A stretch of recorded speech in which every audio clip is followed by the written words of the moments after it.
e tedes plantadas tomateiras, claro, hai dúas posibilidades. Unha, que se xades unhas persoas non como a min, que teñades moita capacidade de saber que facer cos tomates, entón estades felices e contentos, ou ser como a min, non ter nin idea de que facer con eles e que de verdade cada mañá que me chego a horta eu desespérome, porque non sei que facer con eles. Iso é un problema.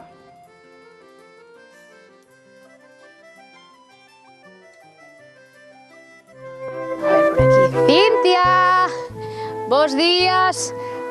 Aquí anda, cos pés na terra, decía ela. Como estás? Moi ben, por aquí andamos. Veña, deixararme pasar ou que? Adiante. Aquí tiña hojana de tomates e onde mellor que vir a ver os teus tomates. Claro, así vemos a evolución, verdad? Ala, imos alá. Veña, vamos alá.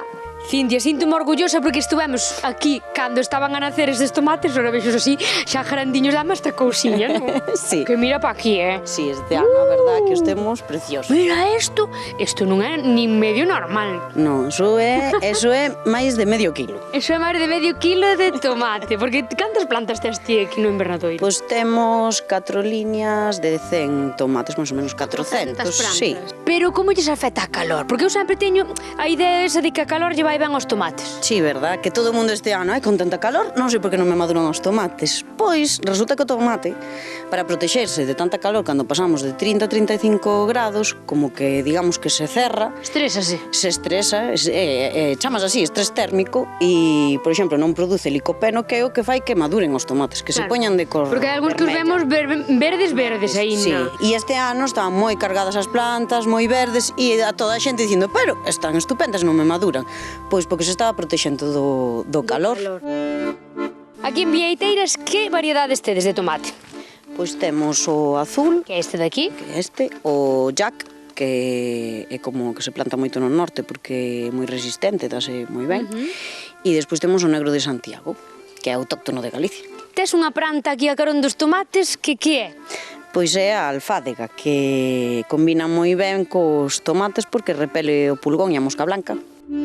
Cintia, vexo que nesta fileira que é a dos negros de Santiago están, digamos así, un pouquiño... Ao principio non sabíamos por que era, porque tampouco lle veíamos fungos, non tiñan unha cor mala, pero estaban escasiños. E xusto arranquei un porque tiña un pouco de fungo nun tronco e dixen, vou non arrancar antes de contaxio o resto. E cando arranquei, vin que tiñan as raíces uns furadiños, estaban como acartonadas, e iso son nematodos.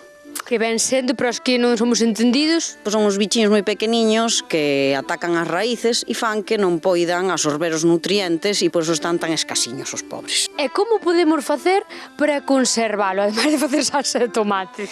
Pois non hai moito, podémoslo conservar conxelando, podemos conservar na nevera, pois aguanta un poquinho máis, pero claro, a xente... eu sei que tería eso de metelos na neveira, está ben feito. Para conservalos, sí. Que perden algo de sabor, perden sabor, pero bueno, que llevas a facer? Todo non se pode ter. A ver... Estes, pa unha ensalada, pa hoxe. Veña, non se fale máis, que pintada, vamos que xa me entrou a fame.